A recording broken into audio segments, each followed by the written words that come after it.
한국은행이 어제 지금 살벌한 부동산에 대한 경고를 했습니다. 오늘 아침만 해도 급매물 소화, 일시 반등, 대세 상승이냐 뭐 이런 보도들이 나오고 있는데 부동산에 한국은행이 높아진 금리 수준과 주택가격 하락 기대, 주택 경기 순환 주기 등을 고려하면 올해 부동산 가격이 추가 하락할 거라고 어제 발표를 했어요.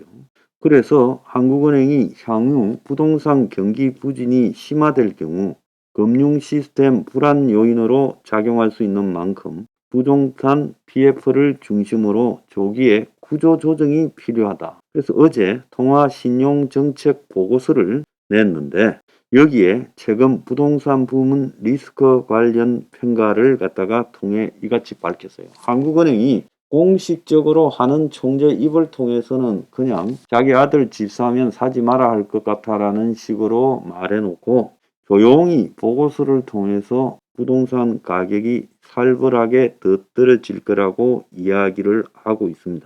그래서 한국은행은 2020년 이후 소득 등 경제 여건과 괴리된 소득이 늘어나서 집값이 오른 게 아니라 그것과 관련 없이 투기로 주택 가격이 큰 폭으로 상승해서 내려올 요인이 커졌다는 거예요. 그런데 지난해 중반 이후 부동산이 빠르게 위축되며 조정 국면에 있지만은 이게 여전히 소득 수준이나 사용 가치와 관련 없는 높은 가격에 있어서 떨어질 거다.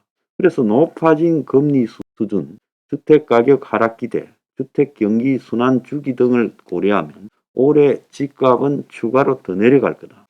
특히 주택 가격 기대 심리의 높은 지속성을 고려할 때 향후 하락 기대 심리가 상당 기간 이어지며 주택 가격이 더 떨어지는 요인으로 작용할 거다. 상당한 기간 집값이 떨어진다. 무슨 하방 요인 같은 어려운 용어를 썼는데요. 요약하면 그렇습니다. 또 매매 및 전세 가격의 동반 하락이 주택 경기 둔화 그리고 부채 축소 심화 요인으로 작용할 거다.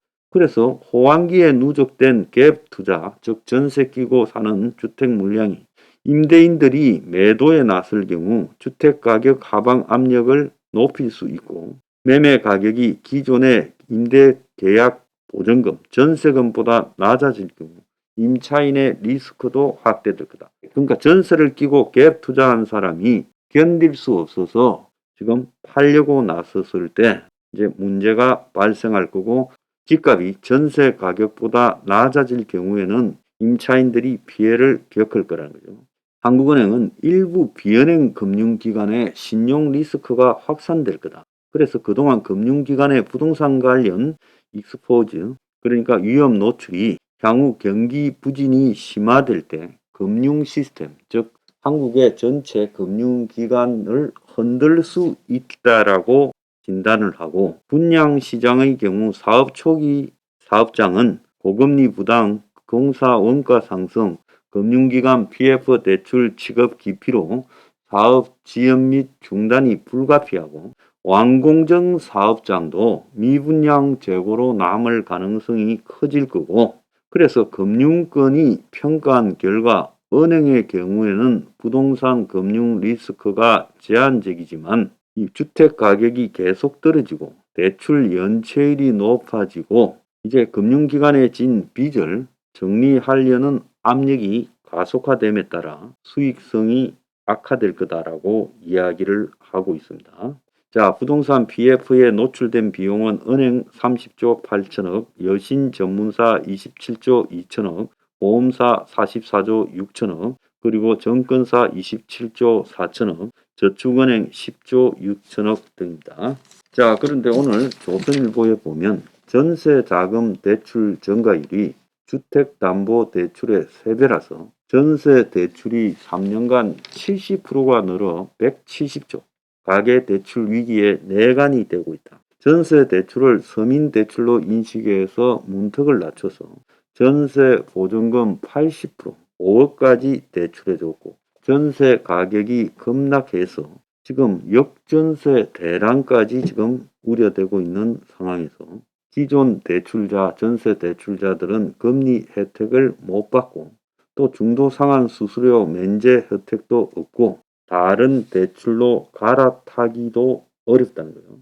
그래서 전세 가격이 요 근래에 몇 년간 오르면서 그래서 전세 대출이 급증했고 또 정부가 서민 대출이라고 전세 대출은 허용을 하면서 이 전세 대출 전체 액수가 2021년 1월에 101억에서 2022년 12월에 그러니까 정확하게 3년 만에 170조 5천억으로 늘어났다는 거예요.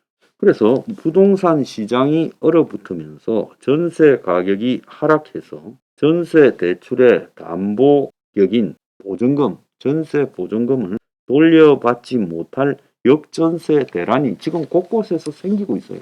전세가 강남 지역 일부에는 5억씩 내려가면서 주인이 그 돈 쓰거나 딴 데 투자해버릴 거 아니에요?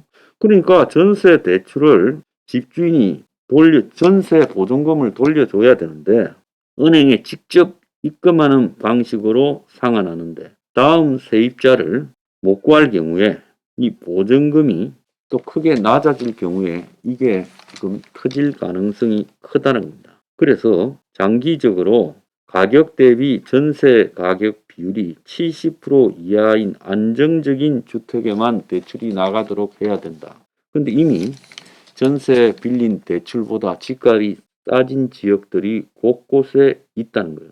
그런데 기존 전세 대출자들은 높은 이자, 금리가 4, 5% 그대로 내야 되고 우대 금리 혜택도 받을 수 없고 금리 상승분도 그대로 다 대출 금리에 반영이 되고 그래서 전세 대출자들 90%가 변동 금리라서 대출을 갈아타기도 쉽지 않고 또 전세 대출은 보통 전입 3개월 이내에 받아야 되기 때문에 가입 시점이 정해져 있다는 거예요. 그래서 전세 대출자들이 지금 아주 어렵게 되어가고 있다. 자, 그래서 이 전세금이 한국에 1,000조도 넘어서 근데 전세 중에서 이제 대출금이 170조가 넘다. 그래서 이게 가계 대출의 시한폭탄이 될 거라는 이야기도 나오고 있고요. 지금 이 부동산 PF가 곳곳에서 이제 터지기 시작한다라는 이야기까지도 나오고 있습니다. 참으로 참 골치 아픈 상황입니다.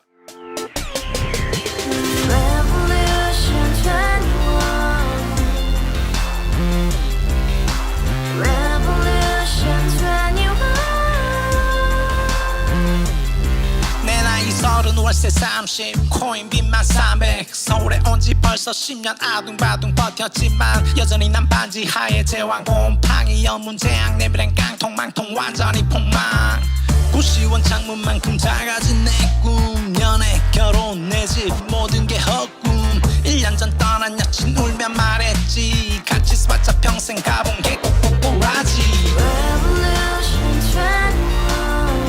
가바후스 700 나도 소유주 가바후스 700 나의 소주 택시기사 우라부지 마트 캐셔 울어무니 우리 집안 다 털어봤자 후줄 그래 개선민 내미래 거기서 팍 끝난 거지 팍 더 이상 노력 따윈 괴물이 스펙 찾아서 말리 비오는 날 알바 잘려 맨날 학원 날 개쳐 발려 밤비 내리는 양화대교 홀로 걷고 있을 때 현수막에 아로 새겨진 평당 700짜리 아파트 다같이 소리 질러 혁명 21 가바후스 700 나도 소유주 가바후스 700 나의 소주 Together in the house, brand new day, and your dream had just begun. Revolution 21, only open happiness. 너의 곁에 내가 영원히 함께. 지금까지 정치인들 입만 열면 찝찝찝 개소리 멍멍멍 쳤다 하면 뻥 잘난 부모 만나 잘난 학교 나오면 뭐 하나